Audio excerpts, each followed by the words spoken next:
YouTube, what's going on? It's time to celebrate Halloween in Throne and Liberty with the brand new update 1.4.0. And this update, it's going to be a lot of what we've already went over. It's going to be the Halloween update, obviously, but there's going to be two main things that I'm making this video about, and the whole reason why I want to talk about this again is there's going to be a massive change to the way that we run dungeons now that will make running dungeons a lot better for everybody. Now we'll be able to queue for dungeons and not have to wait a long time. And another massive change is going to be the UTC timer for the dailies and weekly resets is going to be changing times. Now, we'll go ahead and get into that right after we go over a few things about the Halloween update. Now, let's go ahead and start right at the top of the patch notes and we'll work our way down. Now, the first thing is going to be the new co-op dungeon is added. That's the main thing I want to talk about here. A few people were confused on if it was actually a co-op dungeon or if it was just an Abyss contract dungeon skin. And it does look like it is going to be an actual dungeon with an actual chest and actual rewards. So I'm hoping that we don't have to use our dungeon coins for this, because I need to use my dungeon coins to get my weapons. I don't really want to be using it to get cosmetics right now. So I'm hoping they just let us run that dungeon as much as possible. And if not, I don't really think I'm going to like that. So I really hope that they don't mess that up and they let us run the co-op dungeon as much as possible. Now, other than that, everything else is pretty much exactly like the last video that I told you. So I don't want to waste your guys' time going over that all again. If you want to see exactly what's in the Halloween update, go ahead and check one of my previous videos. But this video is mostly going to be talking about the gameplay changes that have been added to the game. Now, there's two main things that we want to go over. The first one is the new content schedule. So this is something huge that I want to make sure we start with, because I know I'm a procrastinator. I wait till the last minute to do everything. And like literally 30 minutes before server maintenance, I was doing some contract quests to get my little dailies done on the battle pass so I can buy some more stuff, right? Now I'm not going to be able to do that. Now the dailies will reset about, I think it's like 3 hours earlier. So it's at 6 o'clock UTC. Previously, I think it was like 9 or 10 UTC. So go ahead and put the little 6 o'clock UTC into your little Google bar and just translate that to whatever time zone you're in. I believe it is a 2 o'clock Eastern, and that's like 11 PST. So I don't know if that time is going to change after the time change with daylight saving time, but do keep in mind that it's going to be a few hours earlier. So just try to get your dailies done a little bit earlier, and it's going to be the same for the weeklies. So the weekly reset will also reset a bit earlier. And if you're not sure what is exactly affected by it, you can see right here on the screen, the quests and all that stuff. These are all the things that will be affected by the new resets. Now, another thing that's getting changed, which is not as big of a deal, these are more quality of life things, is the player guild and friendly guilds will be shown on the minimap. Previously, it was only the player guilds that were shown on the minimap. Well, it was player guilds, party members, and top ranked players. Those would all be shown on the minimap. Now it's going to add allied guilds.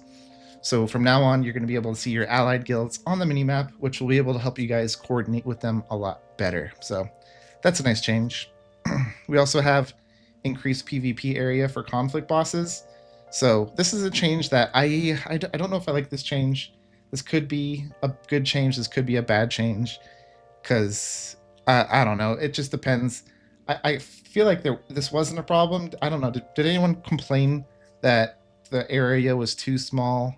I guess we'll have to find out. I'm gonna hold my judgment on this one and see if it's a bad thing or a good thing. But I'm just hoping that like the big ally group, the big alliance guilds don't push smaller guilds out so far away that they have no chance of touching the boss, so they have zero chance of getting the loot. Maybe that's what the devs wanted. Maybe that's how they wanted it to be. But I kind of liked how like you were kind of close. So if the boss did a mechanic like at some of the bosses where they do a bunch of damage to the guys, you have a chance to run in there and do some damage. But if that area is too wide, then they might not be able to do that anymore. So I don't know. It depends how big this area is now. Another good change is that they increase the timer for conflict boss reward drops. So what this means is that when you do get a conflict reward, and then say you got killed and your loot's sitting there on the floor and nobody's picking it up, it'll now sit there for 10 minutes before anybody is able to steal that loot from you. So you got plenty of time to run over there and try to pick it up. I recommend, if you do have that situation, keep a pair of daggers, or even just buy a little pair of daggers, run in there, go stealth, and just grab it real quick. It'll be a lot easier than trying to run in there with a bow and staff and keep getting CC'd and killed. So that's a good way to get in there if you guys are having problems with that. Now we have the crystal drop changes. That's nothing important. Added new profile frames, no big deals. So all of this stuff, not too big of a deal. And we got changes to the meat, not a big deal as well. The Terror Bird meat will now be called Bird meat, so it'll be dropped by more monsters. That's a nice little quality of life. But again, not too big of a deal. The last thing that's a really, really big deal is the dungeon changes. Now, the dungeon changes is going to be something that I think is going to fundamentally change the way that we run dungeons in the game.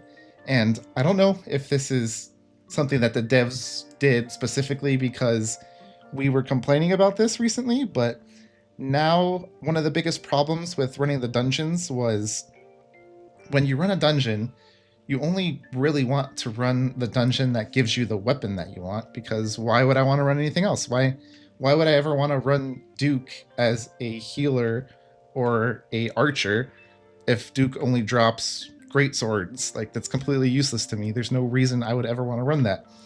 Well, you did previously still want to run it to get the coins, but other than that, if you could just keep running your main dungeon and hope to get the drop eventually.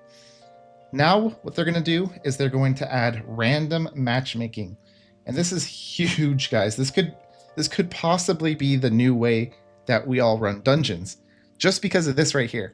You will now have a chance to receive one-dimensional essence salvation.